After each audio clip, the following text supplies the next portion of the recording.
Assalamualaikum warahmatullahi wabarakatuh. Kita lanjutkan materi kita sistem operasi. Kali ini pertemuan membahas materi memori volatil dan non volatil.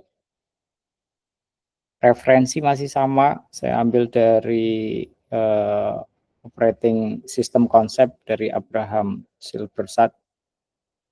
Dan materi ini juga tersedia di diktat. Semoga Anda sudah mempunyai semua diktatnya. Dan saya akan mulai dari sini. Jadi materi ini akan membahas tentang perbedaan cara kerja dan contoh aplikasi memori volatil non volatil dalam sistem operasi. Apa itu memori volatil dan non volatil? Kalau pertemuan kemarin kan kita sudah membahas tentang memori manajemen ya. Nah, ini kita membahas tentang cara kerjanya dan jenis-jenis memorinya. Memori volatil itu suatu memori yang akan kehilangan isinya, jadi datanya akan hilang saat komputer itu dimatikan. Ya, kita sudah tahu contohnya RAM misalnya. Nah, kalau yang non volatil itu memori yang akan tetap tersimpan datanya meskipun komputernya mati. Jadi setelah komputer dimatikan, dihidupkan lagi, dipanggil itu masih tetap ada. Kalau volatil contohnya RAM. Kalau non volatil contohnya ya hard disk, SSD, flash disk dan seterusnya. Atau mungkin kalau zaman dulu ada disket ya, tapi kalian kan nggak kenal. Jadi ya yang sekarang Anda sudah alami begitu ya, yang sudah Anda ketahui ya. Kalau non volatil contohnya ya hard disk, kemudian SSD ini. Kemudian memori volatil konsepnya seperti ini. Jadi dia digunakan untuk penyimpanan data sementara yang sedang diproses oleh CPU. Sehingga dia hanya bekerja saat komputer hidup, maksudnya bekerja itu menyimpan, melakukan penyimpanan saat hidup. Karena dia menyimpan prosesnya. Kalau proses ini sedang berjalan, semua asetnya atau mungkin bisa disebut paling mudah adalah datanya, data yang digunakan untuk proses itu akan tersimpan selama proses itu berjalan. Ketika sudah tidak berjalan ya tidak tersimpan dan datanya akan hilang. Nah, ini contohnya adalah RAM seperti yang saya sampaikan tadi. Cara kerjanya bagaimana?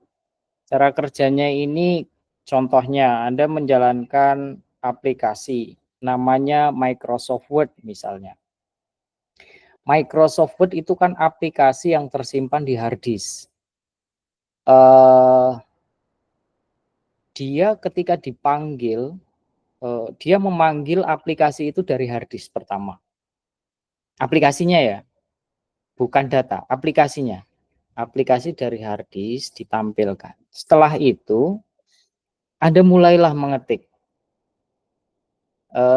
Ini belum disimpan, baru mengetik, dan fitur autosave catatannya. Fitur autosave-nya itu Anda off-kan, tidak aktif.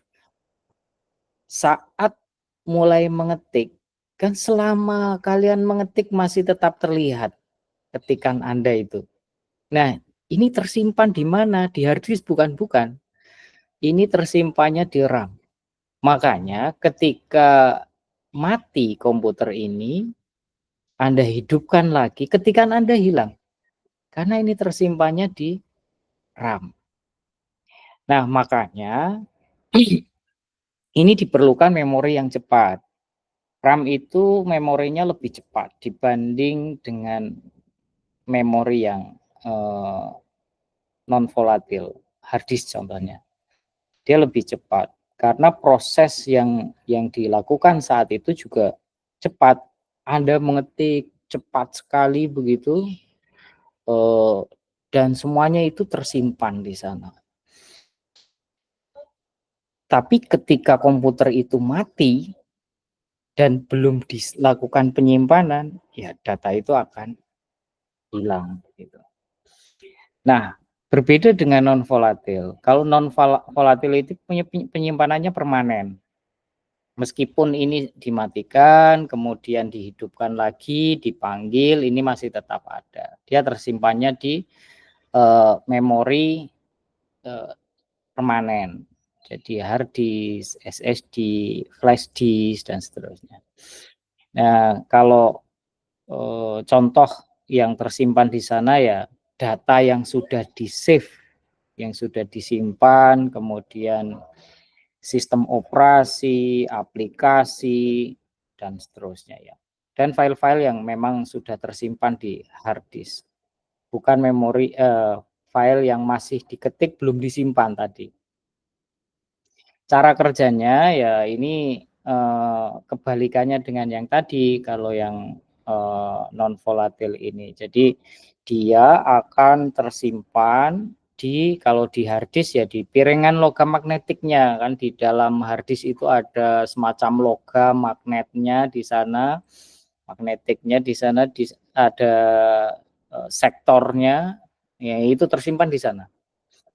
Kalau pita kaset, bagi yang masih punya pita kaset, di sana itu juga tersimpannya di pita itu. Kemudian contohnya yang hard disk, dia akan tersimpan di piringan magnetiknya. Kalau yang SSD, SSD ini kan bentuknya pipih kecil ya, kan tidak ada piringan magnet. Dia akan disimpan di chip flashnya. Jadi di SSD itu kan ada chip-chipnya itu, kotak-kotak chip itu. Nah, itu yang dipakai untuk menyimpan data di sana. Nah, sekarang perbandingan antara memori volatil dan non volatil. Terkait dengan penyimpanan, kalau volatil ya dia sifatnya sementara. Kalau non volatil permanen. Kecepatan akses tentu lebih cepat dibanding non volatil. Kalau contohnya ya RAM, ada case, register begitu. Kemudian non volatil itu hard disk, SSD, flash disk, dan seterusnya. Kemudian contoh penggunaannya ini penyimpanan sementara aplikasi yang sedang berjalan. Kalau ini penyimpanan yang sifatnya permanen, sistem operasi, file yang tersimpan di sana, aplikasi, dan seterusnya. Kemudian kehilangan data, potensi kehilangan data bagaimana? Iya, ini akan hilang saat daya dimatikan. Kalau non volatil akan tetap tersimpan. Nah, ini contoh sih, ini contoh saja, tambahan. Bagaimana sih cara kerja satu file yang tersimpan di dalam sistem operasi?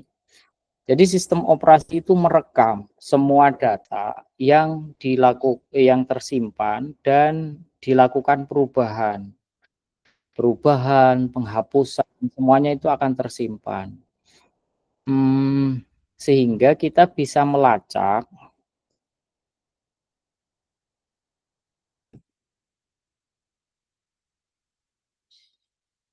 maaf,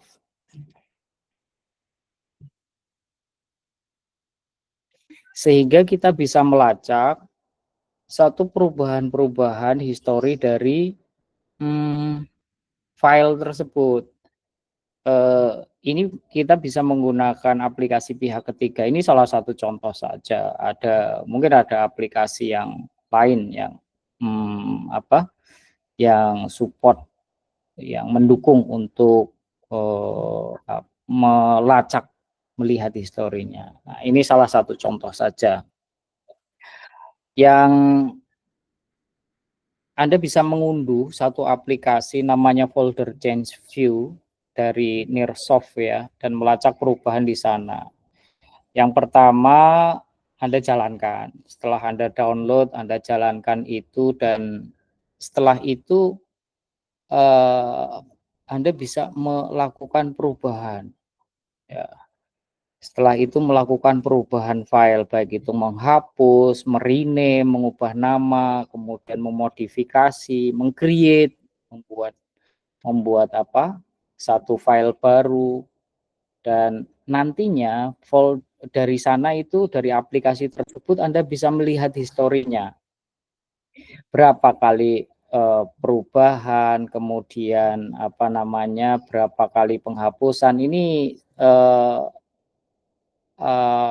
apa namanya, ada countingnya, berapa kalinya itu. Kemudian lokasinya tersimpan di mana, dan eh, ini semua tersimpan. Ini semua tersimpan di sistem operasi itu sebetulnya. Makanya kenapa sistem operasi lama-lama menjadi, komputer Anda menjadi lebih berat, karena sebetulnya sistem operasi akan menyimpan semua histori-histori itu dari lama sampai yang sekarang. Sehingga memori itu meskipun hanya berupa teks, tapi kalau terus-menerus bertambah, dia akan membebani komputer juga. Sehingga, wah, komputer saya dulu cepat sekali kok sekarang lambat ya, ya karena itu. Kemudian ini solusinya harus diinstal ulang. Ya, kalau install ulang itu kan membersihkan semua memori yang sudah tersimpan. Jadi fresh lagi, semuanya dimulai dari nol begitu, sehingga lebih cepat. Nah, ini sering untuk beberapa case ini menjadi penting. Insiden timeline di sistem operasi. Ini tidak hanya operasi Windows saja atau iOS, mobile, Android, kemudian Mac OS dan seterusnya, ada semua sistem operasi merekam itu. Sehingga ini bisa membantu forensik digital. Kalau di sini di folder change view ini kan menyimpan ini semua perubahan-perubahannya ya. Nah, tapi ini ada satu aplikasi yang sering dipakai juga di kepolisian forensik untuk melakukan pengecekan apakah ini pernah menyimpan, kemudian pernah menghapus, pernah mengakses apa saja, kemudian image yang pernah dimiliki apa saja, tahun berapa penyimpanannya. Ini bisa dilacak ya. Ini aplikasi berbayar sih. Dan ya cukup mahal ini. Sehingga tapi kepolisian tentu mempunyai ini. Nah, ini dipakai untuk melakukan tracking histori histori dari satu aplikasi itu, dari satu perangkat itu. Sehingga kalau mau mencari koruptor misalnya, koruptor pernah melakukan apa saja di device-nya, ini bisa dilacak menggunakan ini, sehingga menjadi alat bukti di pengadilan. Contohnya seperti itu. Artinya sistem operasi itu memang menyimpan semua histori yang kita lakukan di device kita, baik itu perangkat laptop, mobile, dan ya semua device, tablet gitu ya, device yang mempunyai sistem operasi. Nah, terus yang dulu itu bagaimana? Kalau dulu kan tidak ada sistem operasi, makanya dulu ada cerita untuk melihat histori itu perlu dipasang alat pelacak gitu. Nah, alat pelacak itu pengganti sistem operasi sebetulnya. sekarang sudah dikerjakan sistem operasi. Kalau dulu itu butuh alat pelacak di telepon itu untuk merekam semua percakapan. Dulu cara kerjanya seperti itu. Pemasangannya ini ya tentu membutuhkan perangkat baru, perangkat yang di luar telepon itu tadi. Dan ini ringkasannya seperti ini, urutannya dari memori, dari yang paling cepat sampai yang paling lambat. Memori paling cepat itu register, ada di CPU itu, kemudian cache memory, kemudian RAM, memori virtual ini untuk share antara RAM dan SSD ya. Kemudian SSD dan hard disk, ini yang paling lambat. Ya, ini materi tambahannya. Ini materi singkat memori volatil dan non volatil. Kesimpulannya bahwa volatil itu memori yang digunakan untuk melakukan penyimpanan sementara dan kehilangan data saat daya dimatikan, sementara non volatil digunakan untuk penyimpanan data yang permanen. Kemudian untuk melihat histori dari aktivitas kita, kita bisa menggunakan aplikasi pihak ketiga yang itu membaca semua yang tersimpan di sistem operasi sebetulnya, yang tidak terlihat. Seperti biasa di akhir sesi dia ada dua tugas, nanti saya share materinya dan Anda kerjakan, melanjutkan dari tugas yang kemarin. Jadi dikumpulkan menjadi satu, nanti dikumpulkan di akhir, saya akan koreksi semua. Tugas 1 dan tugas 2 nanti akan dikolek ya, disimpan, dikerjakan dan tugasnya itu dikerjakan di tempat yang kemarin berurutan begitu ya. Baik, jika ada pertanyaan dipersilahkan melalui melalui WhatsApp group. Demikian materi kita, kurang lebihnya mohon maaf. Saya akhiri. Assalamualaikum warahmatullahi wabarakatuh.